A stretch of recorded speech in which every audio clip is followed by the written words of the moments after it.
Everyone, কি অবস্থা সবার? আশা করি সবাই ভালো আছো, আমিও ভালো আছি। আজকে আপনাদেরকে দেখাবো আমাদের বাড়ির আমাদের ছোট একটি বাগান।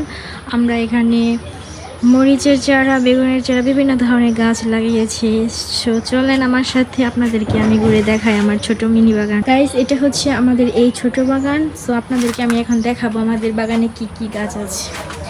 তো এই যে প্রথমে হয়েছে মরিচ গাছ, দেখেন কি সুন্দর কাঁচা মরিচ ধরেছে। এই মরিচগুলো খেতে অনেক ভালো লাগে। তারপর এখানে আছে বেগুন গাছ, দেখেন কি সুন্দর বেগুন ধরে আছে, মাশাআল্লাহ মাশাআল্লাহ।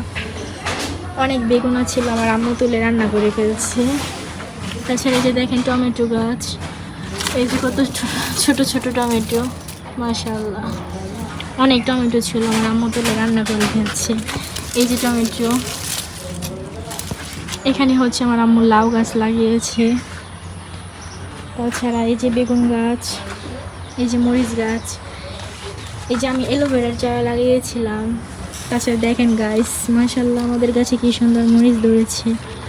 ওয়াও, এই মরিচগুলো খেতে অনেক ভালো লাগে। মরিচের সাইজগুলো দেখে অনেক সুন্দর। তাছাড়া এই যে এখানেও মরিচ গাছ, বেগুন গাছ।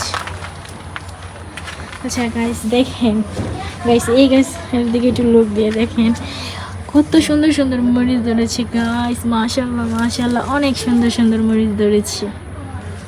এই গাছে ভালোই মরিচ ধরেছে অনেক, আলহামদুলিল্লাহ। এবং এই যে বেগুন গাছ, ছোট ছোট বেগুন। এই যে আমাদের বাগানটা। সো গাইস, আজকের ব্লগটি ছিল এই পর্যন্ত। আশা করি আপনাদের ভালো লেগেছে। ভালো লাগলে please like, comment, share and subscribe করতে বলবেন না। Bye bye.